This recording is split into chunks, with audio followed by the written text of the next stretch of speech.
What's up? Welcome to Tales Tomorrow. I'm Morrow, your storyteller for today. With me I have some more RPG horror stories. I'm just getting off on an amazing campaign and, well, maybe not campaign end, but like multi-part session and journey that I had with 4 players. 4 of my players decided to go over to the dwarven city of Stonehelm and get a couple of things completed. Try to get a Draugr return back to the Underdark, try to find some stuff about like the cult of Shar and Saloon, and try to figure out some more mysteries about their whole lore and everything. It was honestly pretty cool. It was pretty amazing. It was pretty cool doing this kind of little session back to back to back, and finally it came to a conclusion. So let's go ahead and ruin that by reading some RPG horror stories for today. Maybe not ruin it, but you know, at least go from the highs to the lows.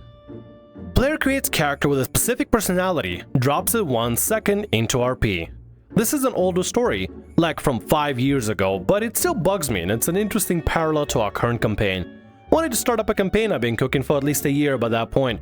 First time DM, and I was asking a couple of my friends to play. All 3 of them were avid text roleplayers, so I thought they would have fun playing a character in voice chat and dice rolls. All 3 were interested. One even was a D&D player already. The problem, one of the players had a bad habit of roleplaying as just himself. As in, he didn't even try to play a different personality that wasn't just him, but cooler TM. He also noticed and asked for help to make his character, and so as the helpful DM I offered an olive branch for proper role-playing. His character was simple, but also full of important in-universe details. A monk who served the goddess of the world, swore to celibacy and had a demure and calm approach to combat and people alike.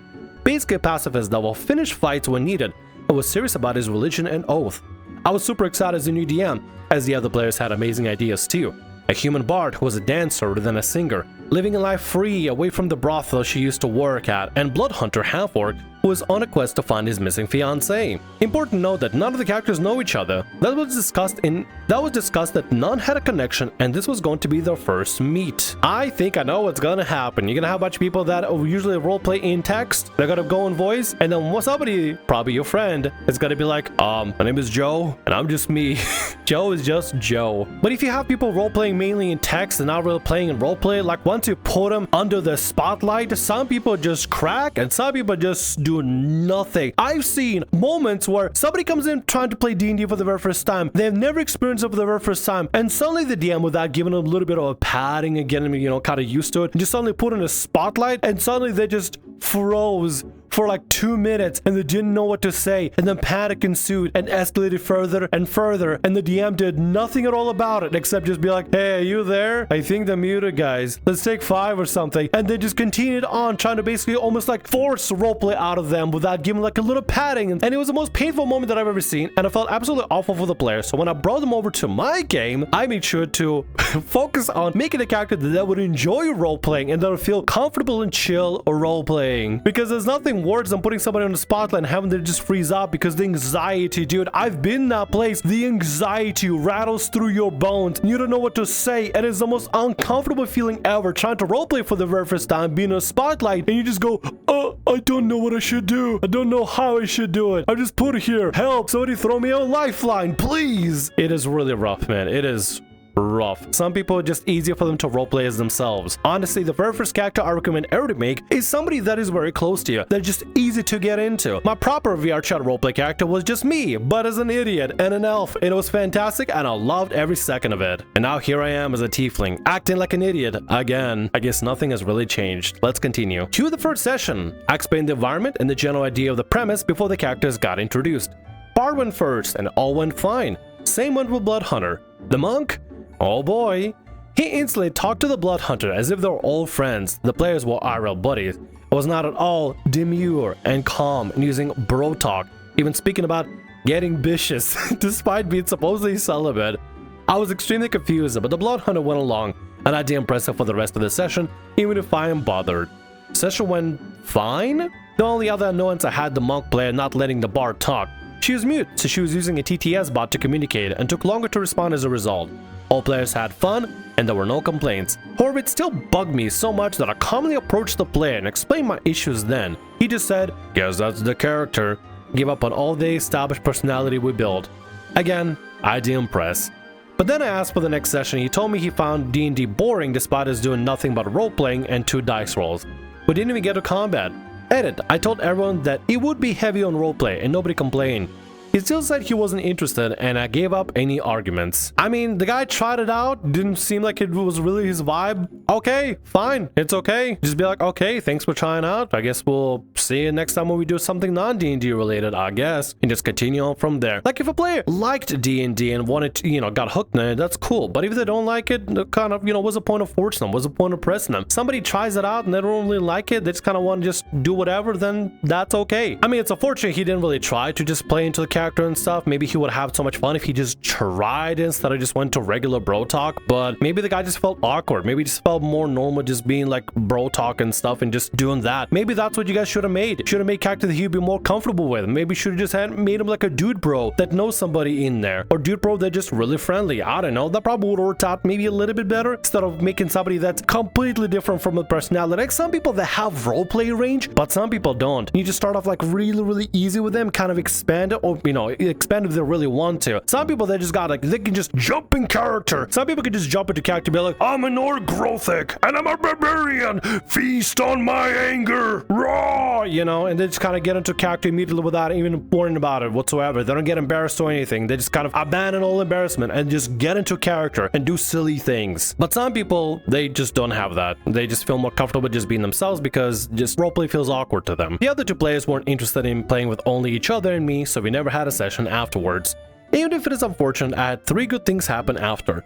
Both Monk and Bloodhunter players were toxic anyway, bigoted a-holes, and I cut off contact with them for a long while. The Bard player is still a friend of mine and plays D&D with my friend group to this day. Got to use an additional 5 years of prep to expand the world, was able to start a proper campaign a few weeks ago with double the player count and more fun and coherent character dynamics. Edit to clarify, I do not like self-insert characters. While I don't play them in D&D, I have a lot of them myself. I even insert some of my feelings and experiences in RP for some characters to play. I don't even mind when some play the same character archetype. My issue was that the player was actively trying to go against the habit of tossing away his opportunity from the very first second. If they feel like it doesn't suit them, fine, but there's also in-universe details that were just thrown away like I worked with them together. I felt betrayed at the time, and now I just see the hindsight that he was always going to be a jerk about everything. I mean, now you know the jerks, it's no big deal, you're playing with proper players now, so it's okay. Listen, it just sometimes doesn't work out, and it's okay, no fuss, no muss. And it seems like it's that kind of situation. Let's get on to the next story for today. I was kicked out of my first ever D&D group because I would let them essay my character. I'm making this post on a throwaway account after reading a few of these stories and realized how bad my situation was. I apologize if my grammar or wording doesn't make sense. Please feel free to ask clarifying questions. For some context, I was around 13 or 14 at the time. People I was playing with will range from 16 to their 20s. I can't remember exact ages because it was too long ago. Anyways, so it started when I joined a random server on Discord that was labeled as a D&D server where you could find groups to play with. There I saw an ad for a game with people who were sort of similar time zone to me, which is rare for me, so I decided to ask to join. The person who made the ad DM'd me and asked how old I was and if I'd played D&D before. I told him my age and that I hadn't played before. He told me that's okay and added me to a private Discord server with those 3 other people already in it, all men. I introduced myself to them and that I hadn't played D&D before. They said it's okay and that they would teach me how to play. Later that day I joined the VC with all of them and they helped me make my character sheet. I showed this character I came up with, which was a fairy who had short shaggy brown hair and was what they said not attractive enough. I didn't understand what they meant by that, so I asked what I should do. They sent me a picture of a different fairy who was vastly different to my character. White, long hair, very slim, wearing minimal clothing. I didn't see a problem with it at the time, so I went with it. Oh no. Oh no. Like, the fact that they're making you play is something that you don't want to play, or they're trying to immediately bend your character around because they're like, hey, we'll show you the ropes, but you can't play as your character that you want to play. You have to play this other, I'm assuming a sex doll of a character, basically, is extremely strange and weird, especially to do that to a minor, to somebody who's 13 to 14. Don't do that, regardless of what your age, regardless of what's going on, especially if you're playing with somebody that's underage. The least you could do is be a decent human being and show them the ropes normally, regularly, and keep you horny to yourself, please. I'm gonna assume that they're trying to make him play some sort of like a busted up bimbo, because from the description they're saying, lack of clothing and stuff like that, and all that qualities. I'm assuming they're trying to sexualize your character, which is not okay. I asked about the skill points. I still don't understand it, so I apologize if I get the terminology wrong, and what I should spend them on. They instructed me to put majority of them in charisma and the rest in constitution, so I did. They also made me change my character backstory from a strong fairy who fought off enemies and protected her village to one where she was enslaved by goblins or something and used until she escaped. Again, at the time, I didn't understand what that meant, so I hesitantly agreed. That is awful. What they're doing to you is awful. Oh my god, they're literally manipulating the fact that you literally don't know anything and just trying to push you into this, basically playing as a sex doll of a character at 13 to 14. What the fuck? The ones that are older and stuff is, yeah, that's extremely creepy, but the ones that are like 20 something, Jesus fuck, what is wrong with you? Check your hard drives ASAP immediately. Good fucking lord. After a few days, we played our first session. It started off normal, meeting in a tavern and talking and whatnot, but then we had to go fight an enemy that was stronger than us, so we got beaten badly. We were captured eventually, and the other players were telling me that I should try to romance the enemy with my appearance.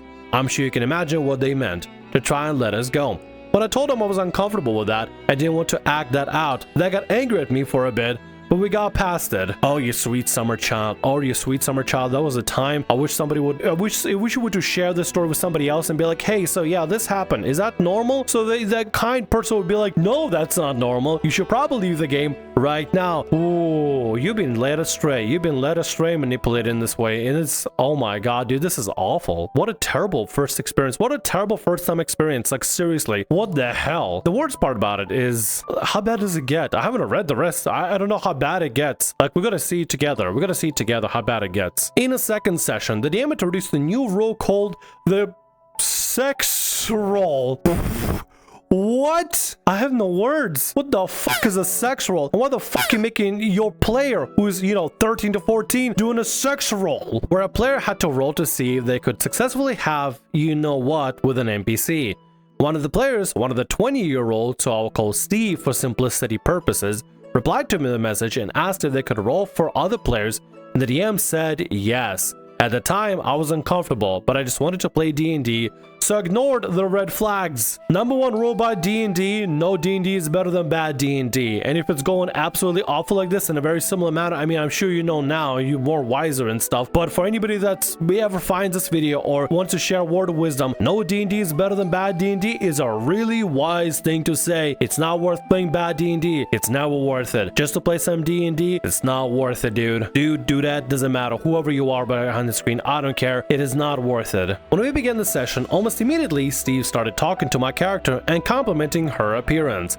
I tried to be polite and say thank you, but then he asked the DM to roll the sex roll, and I didn't realize he meant to me. The sex roll to the 13 to 14-year-old? To a minor? Are you fucking insane? He rolled, and rolled a 17. Which was considered a success, and then tried to start role-playing it out with me. At the table, in front of everybody? Oh my god, what the fuck? Imagine that happening at the table. This 20-year-old leering at you, leering at a 13 to 14-year-old while trying to have, like, sexy time with your character in-game. What the fuck? Why is the DM allowing this? Why is nobody at the table saying anything about it or saying, hey, leave the kid alone, creep? Once I realized what he meant, I told him I was incredibly uncomfortable with that and told him I didn't want to do that. Steve then started yelling at me and saying, this is how the game works and you have to. And the other players, plus the DM, were agreeing. Check all the hard drives right now. Check all the motherfucking hard drives right now. Holy shit. I don't care how old they are. Check the hard drives. This is extremely creepy and unsettling as fuck. You have a 20-year-old that's trying to literally ERP, trying to ERP it up with a 13 to 14-year-old in a D&D game, trying to get sexy time with the character because the DM allows a sex roll. I don't care how old they are. Check all the hard drives regardless. Holy shit. Put them on a watch list. I told him no again and reminded him my age, and he kept going, saying things like, I rolled and it was a success. This is how D&D works. That sounds like such an incel D&D thing to say, dude. You have to do this. You have to. Roll to success. You have to do it. DM allows it, so you have to. With the 13-year-old? You fucking pedophile? Once again, I told him under no circumstances would I do that, and then I was kicked from the Discord, and the DM messaged me saying, we'll re-invite you when you decide to play the game properly. After that, I blocked all of them and left the server I found them in as well.